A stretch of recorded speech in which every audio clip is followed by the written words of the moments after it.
Most people in developing countries aspire to a richer, better life. These people know how we in the West live, and they refuse to be left behind. The highest standard of living the world has ever known has been built on an ever-increasing use of energy, and there is no end in sight. We've made great strides in making everything more energy efficient, from jumbo jets to television sets. But despite that, we've increased our use of energy. Not only do we fly more, but there's a TV on the back of the seat. Couldn't we all just cut back and learn to live with less energy? Why can't we live greener, reduce our consumption, buy local and just travel less? Denmark wanted to maintain its high standard of living and reduce dependence on fossil fuels, so it bet its future on wind power. Should we follow in their footsteps? Or could massive solar, like this plant in Morocco, be the answer? Some believed that ethanol, as a biofuel, was going to help to solve our energy problems. Now it appears to be a dead end. But fracking, under these same fields, is now creating a boom in natural gas, especially here in the United States. It's the cleanest burning fossil fuel we've got, and it seems we're finding more of it every day. But can we live with the trade-offs? The most ambitious transformation of a country's energy sector is taking place right now here in Germany. The specter of potential nuclear disaster has moved Germany away from nuclear and toward wind and solar energy, but not without unintended consequences. My name is Johan Norberg. I am a writer and an analyst born and raised in Sweden. Here in the United States, I encounter great concern about our growing need for energy and its costs, financial and environmental. Right now, we are relying heavily on fossil fuels, and a lot of people are concerned about global warming. How are we going to maintain our standard of living, reduce our impact on the planet, and still get power to the people?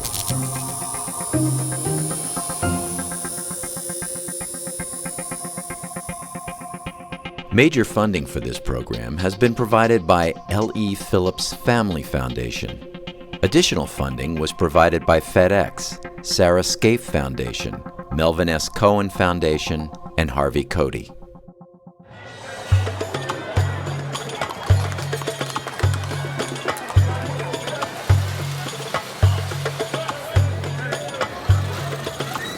Energy is coming to the developing world. When I look around me in this Medina, this market in Marrakesh, Morocco, I can see modern sources of energy being used in almost every form.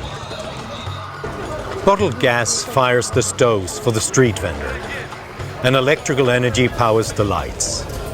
It powers the scales and the all-important credit card readers.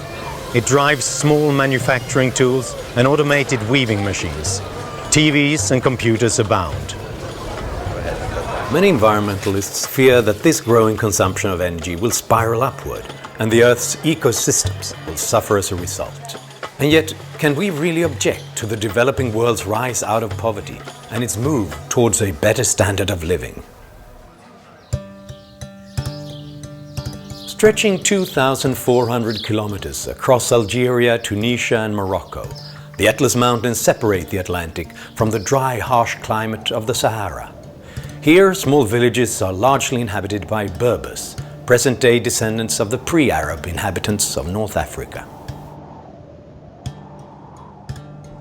This is the tiny village of Ezeden Istar. It lies high in the Atlas Mountains in Morocco, and people live here today much like they did hundreds of years ago. Hama 8 Marim is 66 years old. Hama tends the goats and sheep that feed on grains, seeds and dry grasses. 6 of his children live at home with Hama and his wife, Rikia. The family pulls together.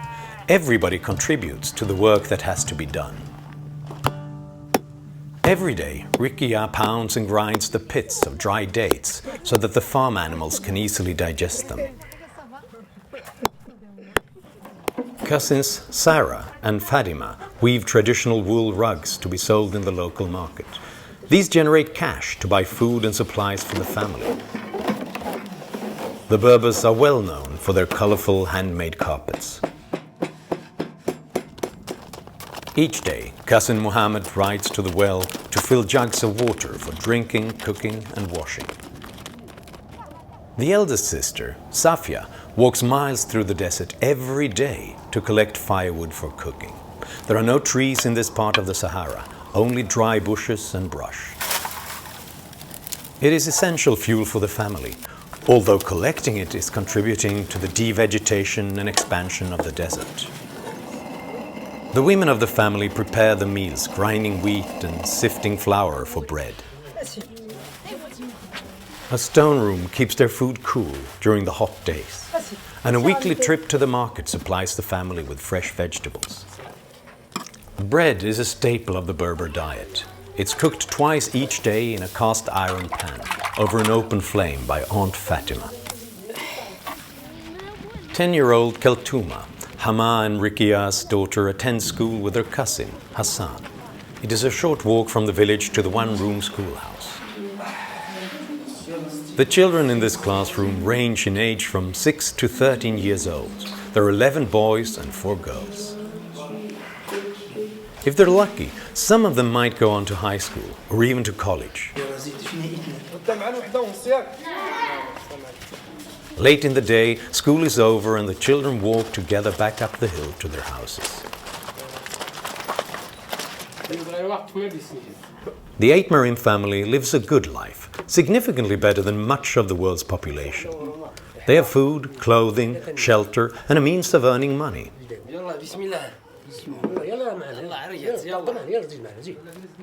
But when the sun sets and the animals are safely tucked away in the courtyard, there is something no one in their village has: electricity.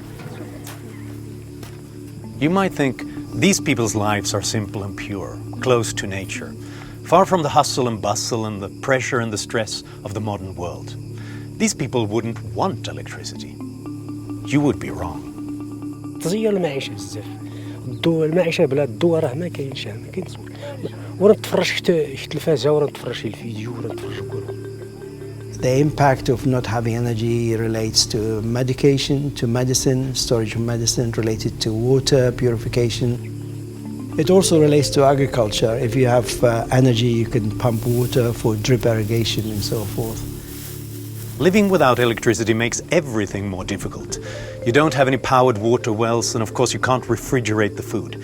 And any kind of farming or manufacturing activity must be done with manual or animal labor.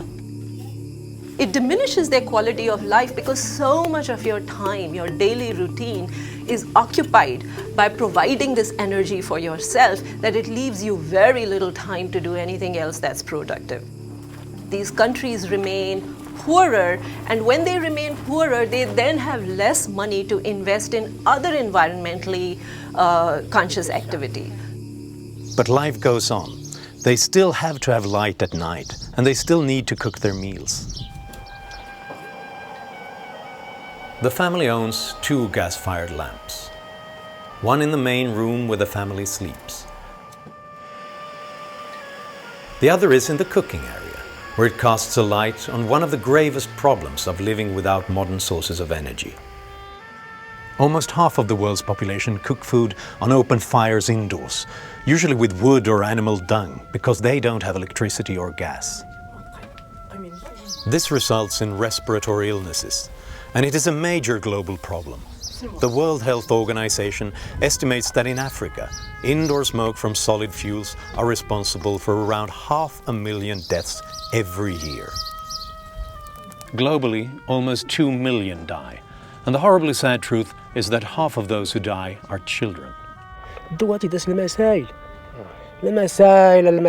اللي قامني الضوء يوري لي الضوء يحلى الضوء تتعلمت كان الشرجان تتسكرت فلاطه تضوي كله المنطقه انت يمين شي بخير والله خير تتسغي تماس البنبه تتسكرت الدوش تتسكرت والكم كلشي مزيان ويوليني يوري الضوء ما سيسكر تشمعت.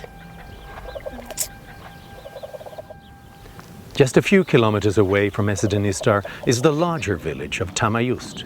Here, things are changing.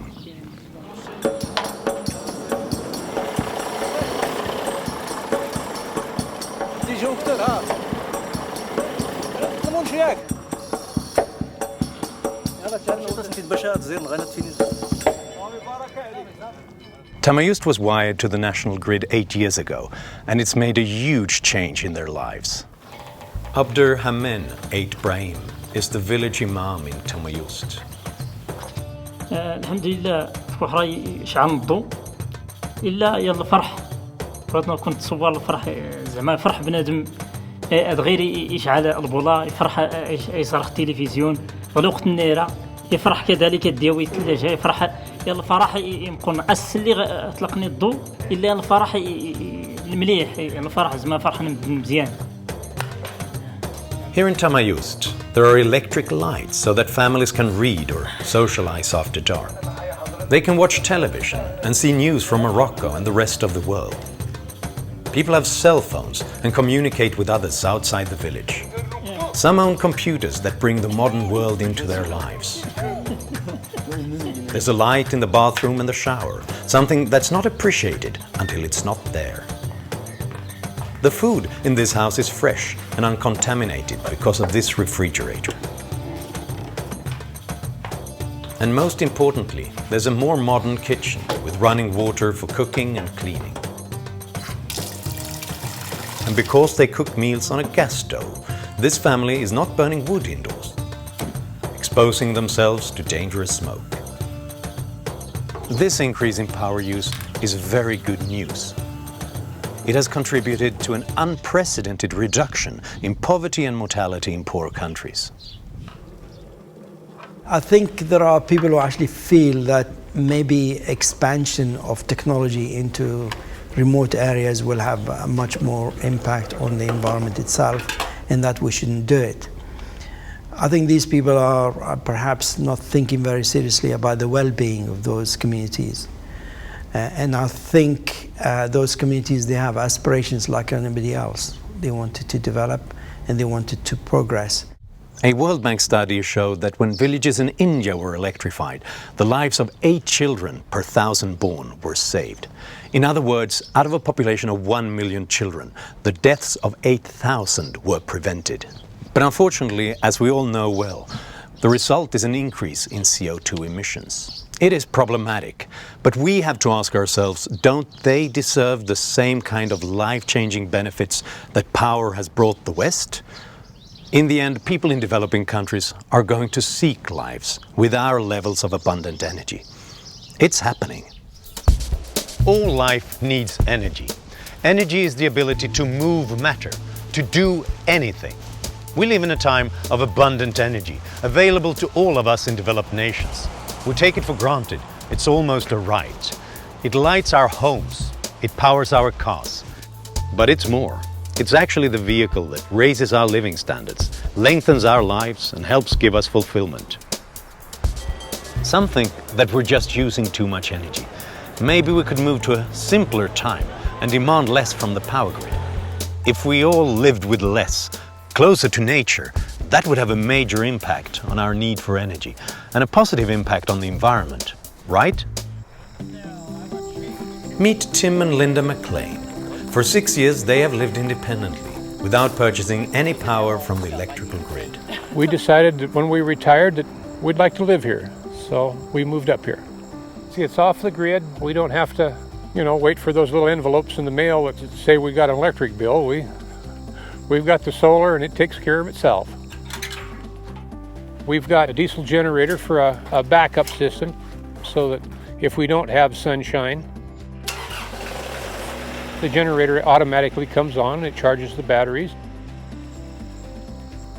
The Three Rivers Recreation Area in Central Oregon is a large natural environment with 700 homes on thousands of remote acres. Everybody here lives off the grid. They have chosen to build here even though there are no utilities, no electrical power, no water, no sewer. 50 years ago, we didn't have TVs and we didn't have the nice propane furnaces. It would have been a wood fireplace or something like that, It would have definitely been harder than it is now. We got a lot of little things that make things easier. In Three Rivers, there are a lot of things people use that were made far from here with power from the grid. That's the bank of batteries that power the house. It takes an industrial society to make solar panels, battery banks, generators, and propane.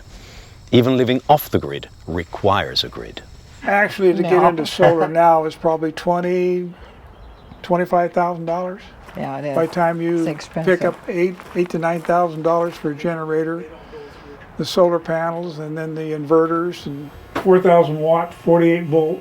That little black controller in there is over $500 by itself, and you can pay a lot of money for these inverters and stuff now. But so. if you hire everything done, it's even more costly. Mary and Ralph Johnson bought their property in 1975 and moved here full-time in 1999. From the inside, you can't tell that their house is off the grid.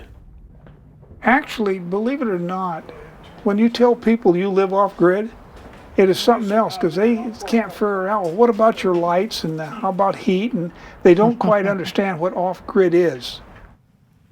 What we see here at Three Rivers is that while life off the grid is more independent and closer to nature, Watching the women on the LPGA. it doesn't mean becoming a hermit or living divorced from modern industrialized society. Just think of your own life. If you were to live off the grid, what would you bring along? A car, a washing machine, a computer, an iPhone? You would bring a few things, wouldn't you? We have 2 refrigerators and 2 freezers, and I have a KitchenAid mixer, and Here's the salad. I have more conveniences here than I had in Portland. And I use them. There's 8 solar panels. We have 8 panels on the shop roof here. Some people have as many as 24, 30 panels. Dave and Elaine Budden can't imagine living any other way. This is their 3rd home in Three Rivers. People are getting it. They're realizing that normal people can live like this. You just do things a little more conservatively, a little more conscientiously, and it works. In Portland, I would leave lights on all the time. I mean, in my garage. I'd wake up the next morning and the lights would be on in the garage. I'd never paid any attention to it. Here, you do that, the generator comes on by morning, because a couple 100-watt bulbs will actually drain the batteries pretty fast. So, Look, energy conservation is a good thing. There's no sense in using energy that we don't need. So turn the lights off and don't heat an empty house. But people here aren't really doing without. So if somebody buys a piece of property in the middle of nowhere and they can't bring the grid in, they now can live comfortably. Dean Abney has installed many of the off-grid battery-based solar systems at Three Rivers. It's not just a fantasy anymore. What renewable source do you have, and can you get it to your home? If you can do that, we can process it from there and run everything in your home, or assist in running everything in your home. We're now in the real world where living off-grid or living on this type of inverter battery system is going to become the norm. The bigger question may be, can we all live like this? well, I don't think that would ever work in downtown Portland. First of all, I don't know if they would allow you to start storing up big banks of batteries and then solar panels all over the yards, and then having a diesel generator in town with your neighbor 50 feet away in the middle of the night. Come on. It's not for everybody. The concept won't work for a lot of people. It's either too far out, you know, they want to be rural, but they want a supermarket around the corner. I don't think you could convince a large group of people to live this way. The people that live here are a very unique bunch of people. Do people here save energy? Maybe, maybe not. On the one hand, they are powered by the sun.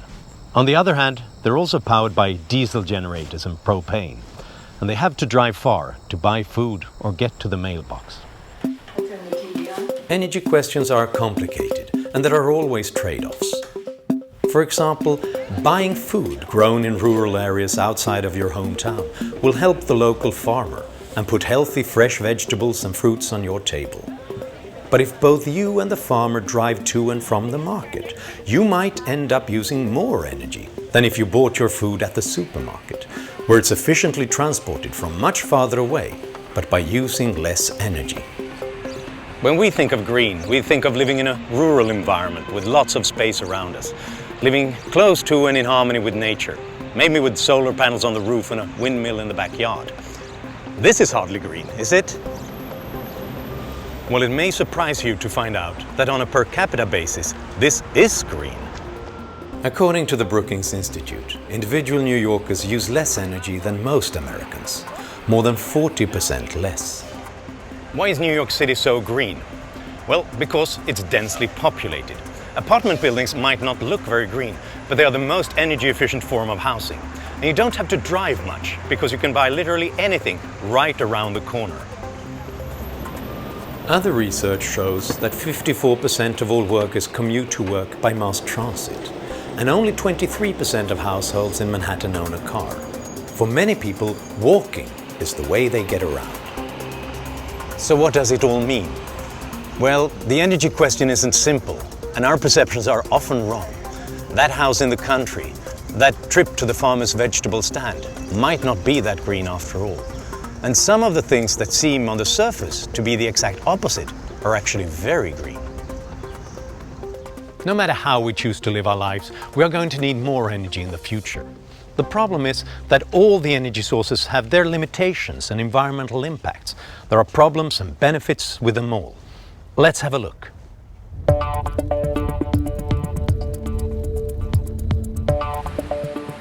Coal is fossilized land plants that have been buried deep in the earth for millions of years. The pressure and the intense heat at those depths have turned vegetation into a hard black material that is primarily carbon. One of the biggest pros about coal is there's a lot of it. It has been a workhorse fuel supply for the past 200 years. Around 40% of the world's electricity is based on coal. Incredibly, around 5% of all energy used in the United States is simply to transport coal, so it can be burned as a fuel. It's about half of our electricity production, starting to be less than that now as coal plants come offline. Coal's going to have to continue to be part of our mix just because it's so abundant.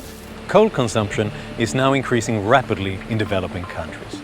China now burns almost as much coal as the rest of the world combined.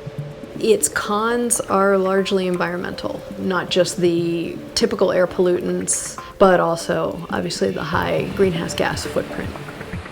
It is one of the leading causes of smog, acid rain, and other toxic substances. And it is the biggest emitter of greenhouse gases. Coal mining is also a major factor in the destruction of land and waters. Coal burning might keep going up for a little while, but the top of coal burning is in sight. And then there's something we all pay a lot for, especially here in Europe, and that's oil, primarily used for transportation. But a small percentage of it is also used to generate electricity. Just like coal, it comes from organic material, fossilized eons ago. Worldwide, it makes up about a third of the energy supply. We really don't use much oil in the electric sector, maybe 1 or 2% as a backup fuel. Proven oil reserves today are actually 70% higher than they were 20 years ago, even though a lot of oil has been consumed during that time. But oil generates carbon dioxide, and it also causes pollution at every stage of the process, from mining and refining to using it as a fuel. And oil spills have a dramatic impact on wildlife. Another problem is that we often rely on some of the most authoritarian regimes in the world to satisfy our demand for oil. The supply is going to stay tight, the price is going to stay high, most likely, but it's going to remain a very relevant fuel for quite some time to come, I think. Natural gas is also abundant, but unlike coal and oil, it's virtually clean, and it's comparatively cheap and easy to build a gas-fired power station. Natural gas is a very dense fossil fuel. It produces a lot of energy. It has a lower pollution footprint and lower carbon footprint than coal. 20% of the world's energy supply comes from gas, and it has grown rapidly to 27% of the total energy used here in the United States, and 30% of the electricity. There's no question that natural gas is a game changer in the electricity sector. We're finding deep reserves of natural gas. We have new technology to get it out of the ground. With hydraulic fracturing for natural gas, there are also some local problems of groundwater contamination, the use of chemicals, and concerns about methane leakage. Natural gas in the U.S. has been a good thing for the environment, but we can and should and make sure that we're doing everything we can to stop those leaks and capture those leaks and use it in the right way. Nuclear energy is the energy from the nucleus, the core of the atom. In a nuclear reactor, atoms are split to release that energy. Nuclear supplies 5% of the world's energy and 14% of its electricity. So today we have 100 nuclear power reactors that generate 20% of US power. Here in Sweden, it provides around 40% of the electricity. In France, it's more than 70%. Nuclear power is one of few large-scale alternatives to fossil fuels. Nuclear is carbon-free energy that works 24/7, doesn't need storage. Nuclear energy produces 62% of all the carbon-free electricity generated in this country. From an air pollution and a greenhouse gas perspective, nuclear has very low costs and is very clean. The largest costs are the construction costs associated and the waste containment and disposal. And even to find the site for a new plant is hugely controversial. From planning to electricity generation might take a decade or more. And although nuclear reactors operating as they should are of minimal environmental concern, events like 3 Mile Island, Chernobyl and Fukushima show that when something really goes wrong, the impact on society can be dramatic.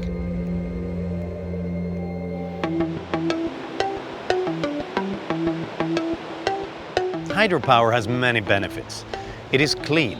It doesn't produce greenhouse gases or add pollutants to rivers and streams. It's fairly cheap, and since we can turn the turbines on and off in minutes, it's online whenever we need it. So hydro, again, about 10% of today's electricity in the US. Some areas of the country like the Pacific Northwest and New England, very dependent. And large dams generate almost a fifth of the world's electrical power. About 17% of all American rivers have dams that generate electricity. In total, there are some 2,400 dams in the United States. In China, there is 10 times that number. On the environmental side, facilitating hydroelectric generation means damming flowing bodies of water, and that can have ecosystem implications. And if a dam doesn't have fish ladders like this one, it obstructs the migration of salmon and other fish. Perhaps the biggest problem is that in developed nations, almost all the suitable sites for large hydroelectrical dams are already in use. So it's difficult to see how we can expand it much further.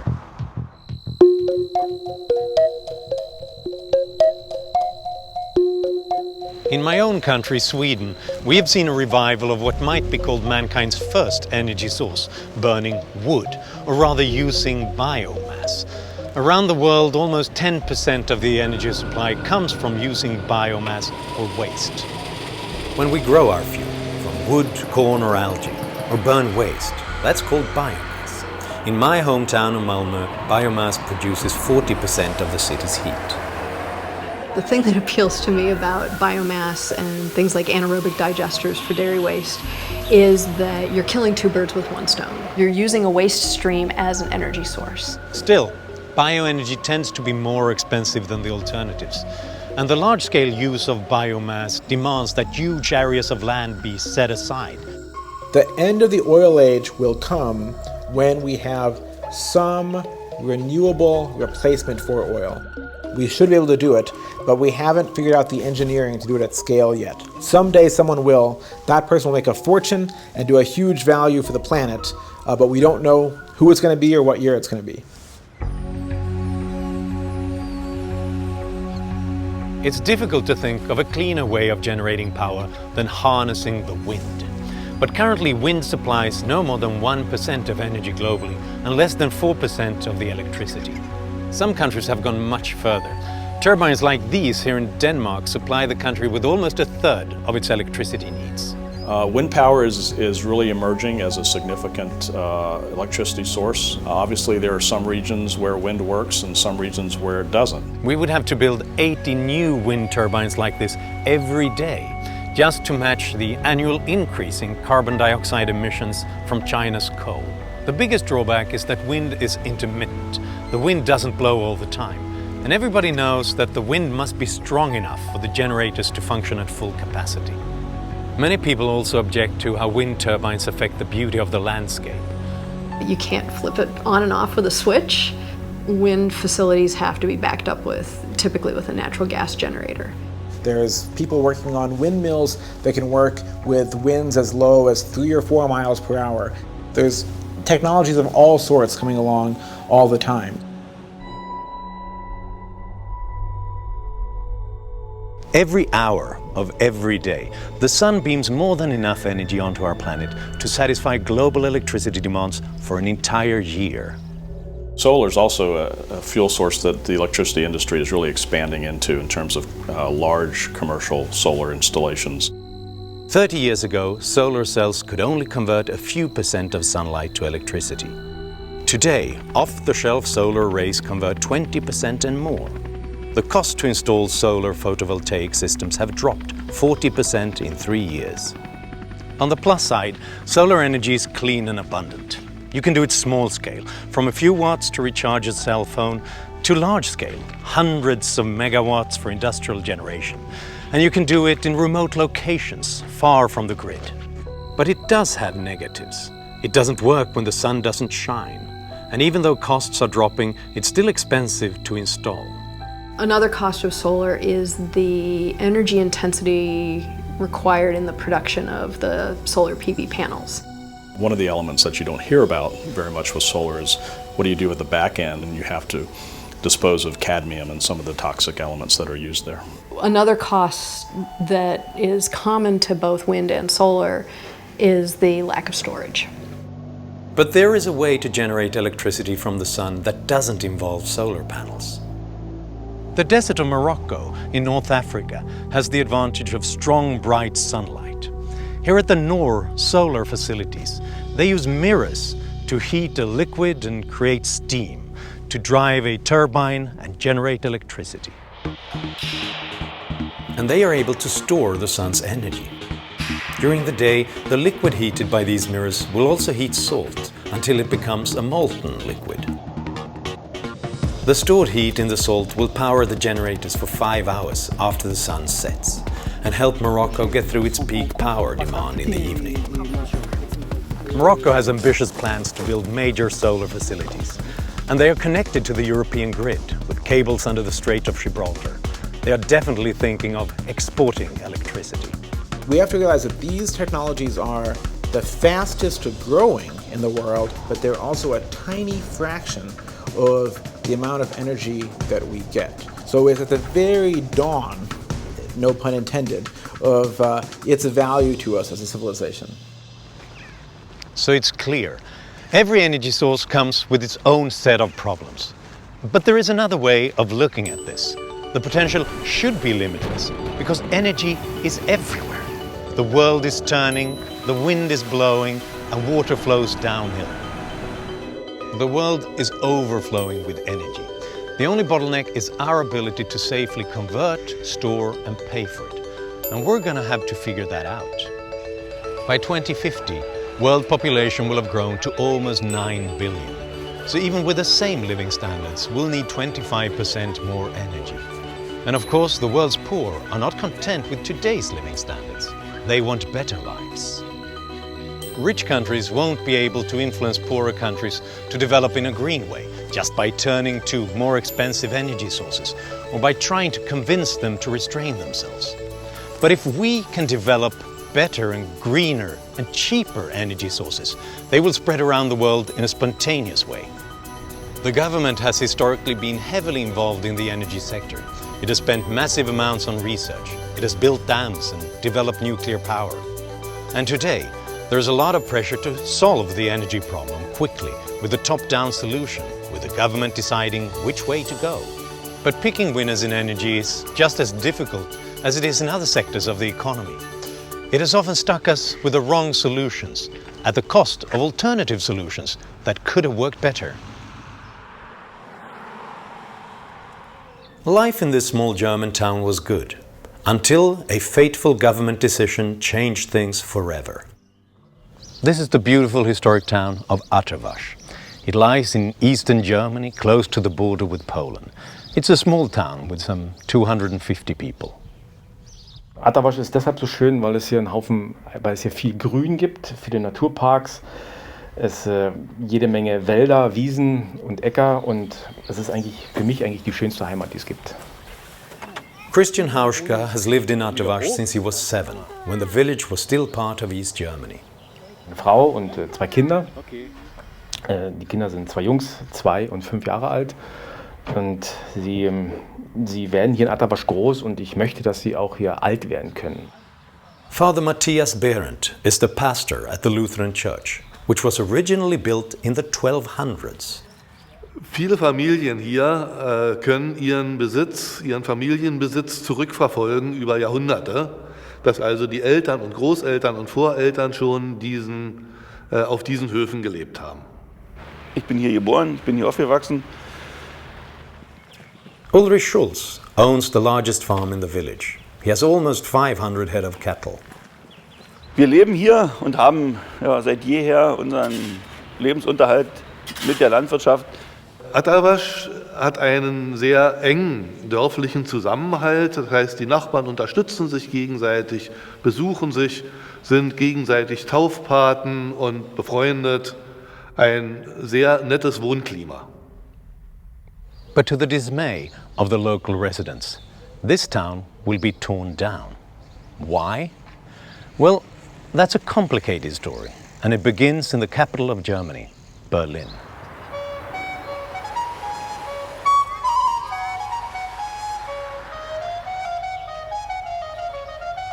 The most ambitious transformation of a country's energy sector is taking place right now here in Germany.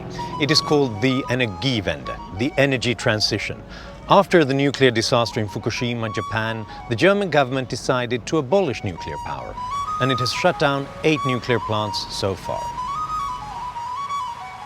At the same time, the German government wanted to reduce the use of fossil fuels like coal. So it has been pushing aggressively for renewable sources of power. It has guaranteed the producers of solar and wind power a high fixed price for 20 years. It is a policy that has succeeded in expanding the renewable sector dramatically. This was in order that Germany would create world-leading companies, the Googles and Microsofts of wind farms and solar panels. These would be German jobs, German industry, and because the rest of the world would follow Germany, these would be dominant world companies too. But there has been a detour on the road to the renewable energy transition. The Energiewende in Germany is staggeringly expensive. It's not just expensive. And the price to be paid is mainly by German retail customers, because the Germans essentially exempted much of their industry from the costs of their energy experiment and therefore dumped the costs on the retail side. Since the year 2000, electricity prices in Germany have increased by 80%. Official statistics show that almost 7 million households spend more than 10% of their income on energy. You could say this is a cheap price to pay to accelerate innovation in solar. But actually, many German companies slashed their development departments and just produced and installed the same old solar panels to take advantage of the subsidy. Then these companies had trouble competing when the Chinese began producing similar solar panels at a much lower cost. The only way of protecting these European companies was to force protective tariffs on the Chinese. Stifling innovation and punishing the competition are not the only problems. When you start interfering with the market, it causes ripple effects throughout the system. When the wind blows, the cost is zero. When the sun shines, the cost is zero. But when the wind doesn't blow and when the sun doesn't shine, you need something else on the system. That something else used to be a combination of nuclear and gas. They closed the nuclear, and so the question is, what about the gas? It only runs when the sun isn't shining and when the wind doesn't blow. This wrecks the economics of a gas station. So what do the Germans turn to for backup capacity? Coal.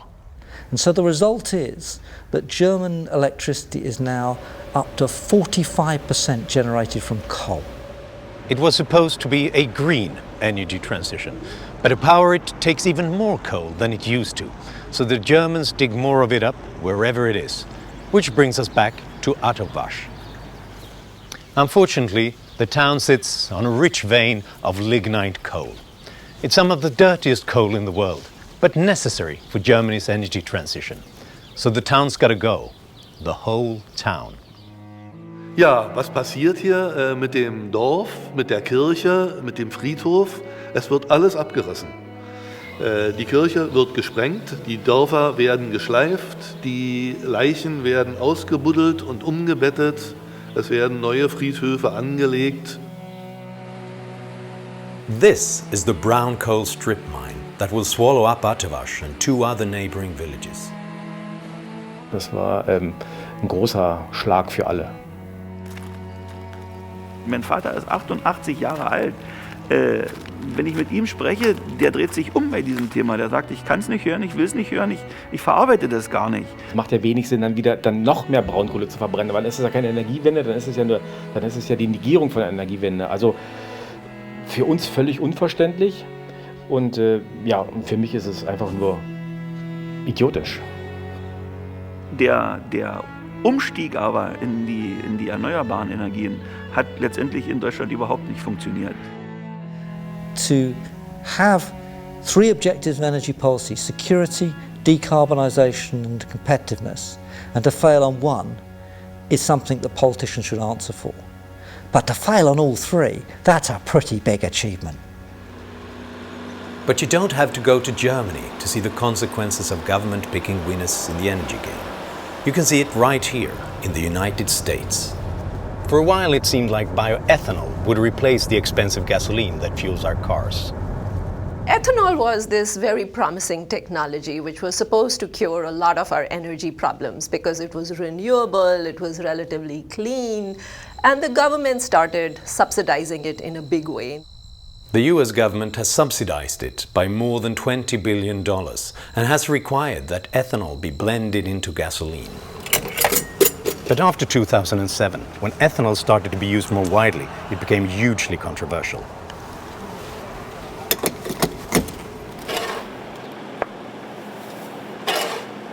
I am 49 years old. It's been 49 years I've been on this farm. It is a family operation. We got a couple of neighbor boys that help us out, but other than that, it's us. Jeff Kennedy is a dairy farmer in Butler, Pennsylvania. His family has been farming the land for 4 generations.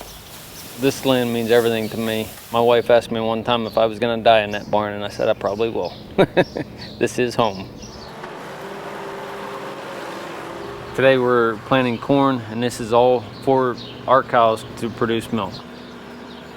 Jeff doesn't sell any of his corn for ethanol, but a lot of farmers do. A fifth of American cropland became dedicated to creating fuel, which resulted in much higher grain prices and problems with global food insecurity. A couple years ago, a bushel of corn was $1.50. Last year it was $8. Farmers in America started producing corn for ethanol purposes rather than other foods for other purposes. I think they've taken too much away from the food industry. Everybody's compromising because of this. If you do an engineering life cycle analysis of the production and the consumption of ethanol together, the net effect is negative, that the net energy effect is negative. If ethanol doesn't make sense, why did the government promote it so heavily? It was the result of policymakers guessing that this would be a good way to reduce dependence on imported oil and to lower fossil fuel emissions. This decision was heavily influenced by well-funded lobbyists, especially Archer Daniels Midland Corporation, which got much of the ethanol subsidy funding.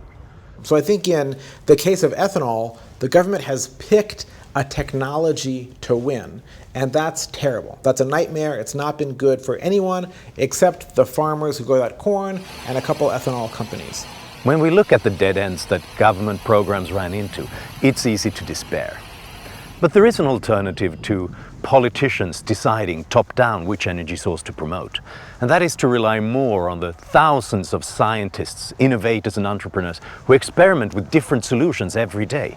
And actually, these very same fields have an interesting story to tell about that. Well, you happen to be standing on it right now. It's down there 9,000 feet. It's a shale rock that is in layers, and it contains gas between those layers. Jim Kennedy is Jeff Kennedy's father. 8 years ago, the Kennedys discovered they were sitting on top of the Marcellus Shale. It was an eye-opener for all of us. We didn't know it was there, and when we bought this farm, we didn't know it was there. In the 1970s, most people thought that the United States was running out of oil and gas. But one man was convinced that there must be some way to free the reserves that were trapped deep below the ground in shale rock. George Mitchell was the son of a poor immigrant who tended goats in Greece. Mitchell himself worked throughout his university years while he studied geology and petroleum engineering. During the 80s and 90s, he drilled tirelessly into the shale beneath Dallas and Fort Worth, and he injected fluids to release the gas. Many said that he was wasting his time and money. Some called him crazy. But Mitchell persisted and perfected different techniques that he learned from scientists and businesses who were innovating on many other fronts. With a combination of horizontal drilling and hydraulic fracturing, drillers can extend the range and the depth at which they can put together these shale gas deposits. And so that means that it's now economical to extract deposits that were not economical before the horizontal drilling. You got to remember now they're going down 9,000 feet. On my land here, they're going out 6,000 more feet laterals on it. Drilling is noisy. Machinery is ongoing. Is it disruptive? Yes. It's disruptive for a short period of time compared to the life of the well. The life of these wells are average 25 to 50 years. Whenever you drill gas wells, it has to be transported some way. So consequently, it has to be done with a gas line. It is buried 8 foot deep on most places. It's covered back that we can farm over top of it. These guys want to leave that landowner happy when they leave. At least they want to make me happy. What's it like to live with a well once it's there? Like it is right now today. Peaceful, quiet. But fracking is controversial. Some chemicals used in the process can be health risks if they're released at the surface. And some people are concerned that if drilling isn't conducted properly, these chemicals or natural gas could be released into the groundwater. They want to be concerned because after these well drillers are gone, we're still here. The residents are still here. We all want clean drinking water. We all need clean drinking water. It's a life resource for all of us. There isn't a day that there isn't DEP inspectors here, environmental inspectors here to make sure everything is handled correctly. This conversation is going on at the local level in a lot of these communities, and I think that's where it should be happening because it uses local knowledge and it harnesses the potential for community self-governance to determine what activities are done in their community and how they're done. Because you're not only making decisions for today, you're making decisions that are going to last for years and years and years and down through generations. Long before you were here, about 60 years ago, these antique tractors around me here were run by propane, and now they're run by gasoline and diesel fuel. But change is in the air. Something interesting is going on here. You notice how these traditional diesel trucks have tall exhaust pipes to get rid of the dirty fumes. Well, this truck doesn't because it runs on natural gas. This is Saddle Creek Logistics in Lakeland, Florida. They have warehousing and transportation capabilities, in addition to packaging and fulfilling orders for e-commerce. We operate logistics services for customers across the country, from New Jersey to California. Mike Del Bovo is president of Saddle Creek Transportation. Since 2012, Saddle Creek has begun to convert its fleet to CNG, compressed natural gas. So we have customers that have a lot of food products, water, juices, and this warehouse and complex we have right here in Florida needs, trucks to be able to run at all times. The challenge is that diesel holds a higher energy content per gallon, so natural gas needs a larger tank to get a reasonable operating range. A normal driver can drive maybe 600 to 630 miles a day maximum. So it's important for us to design a truck that could at least go 600 miles in a single day. It's meant new tractors with engines and fuel tanks designed for natural gas. It's also meant the development of new fuel stations and maintenance facilities. We needed to develop a station on our own, be able to fuel the trucks because the infrastructure didn't exist. We fuel every day. Mileage ranges from 600 to 700 miles. Edward Hadley is a driver trainer. He's worked here for 9 years. It's better for the environment, better fuel costs, and at the same time, I like it because you don't go home smelling like diesel. They're going to go 1 million miles on that engine, and the natural gas system, the tank system, we expect to last for 20 years. Saddle Creek is concerned about the environment, and that has influenced the decision. But economics is also playing a large part. We saw that natural gas is going to be a flatline cost of fuel, while diesel, of course, is very volatile. It goes up and down and up and down. It really started out as an opportunity learning about all these new natural gas fields and all the new opportunity to get at a lower cost. And then as we explored it further, we really learned about the sustainable benefits of natural gas as a fuel source versus our diesel engine. So far, they have 200 vehicles that run on CNG. And by 2015, they will have driven about 30 million miles on natural gas. The natural gas under this ground is now replacing dirtier fossil fuels all over the United States. Coal-fired plants are being shut down as we use more gas to generate electricity.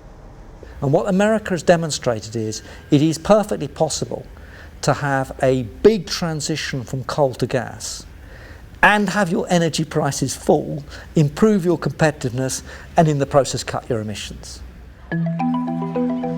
So it seems to me like the world needs fewer top-down planners and more crazy dreamers, people who are venturing into new territory, exploring strange new ideas.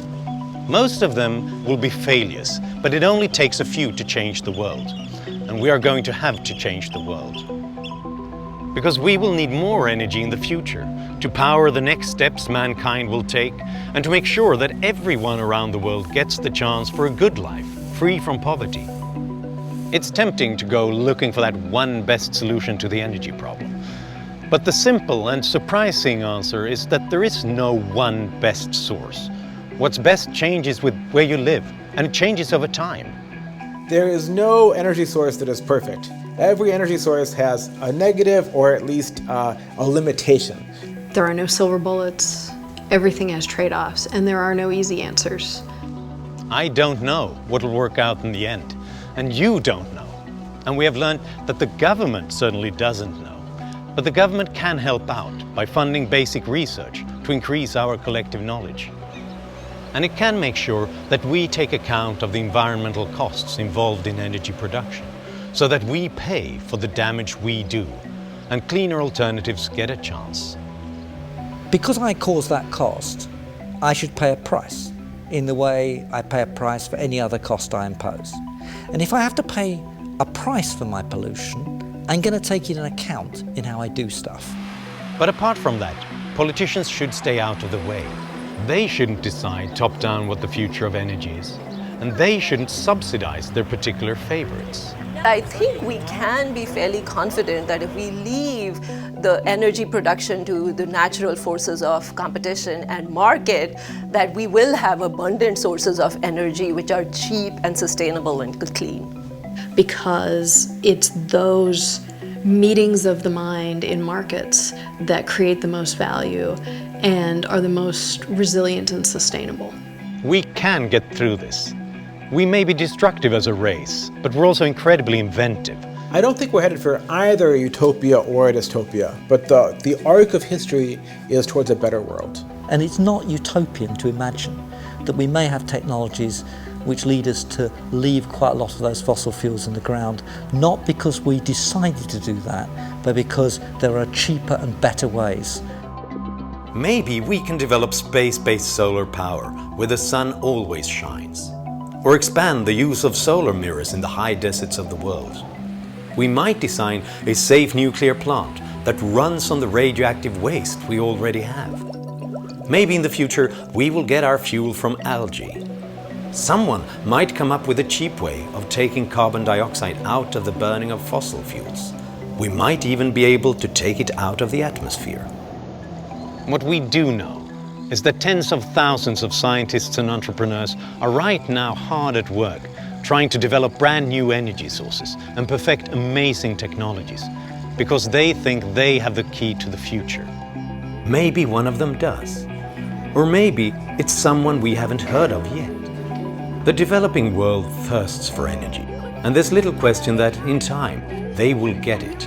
And when they do, the brain power and entrepreneurial spirit of millions will surely be unleashed.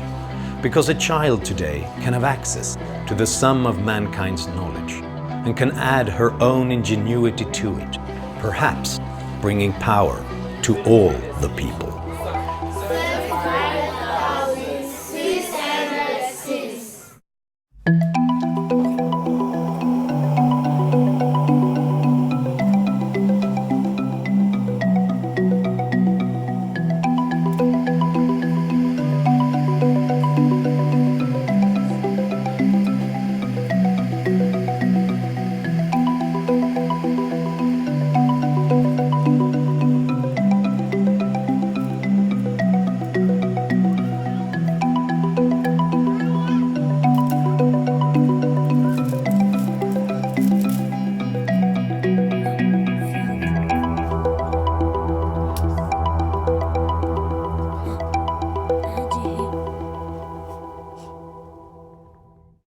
Major funding for this program has been provided by L.E. Phillips Family Foundation. Additional funding was provided by FedEx, Sarah Scaife Foundation, Melvin S. Cohen Foundation, and Harvey Cody. Power to the People is available on DVD. For more information or to order a DVD of this program, call 1-800-876-8930 or visit www.freetochoose.net.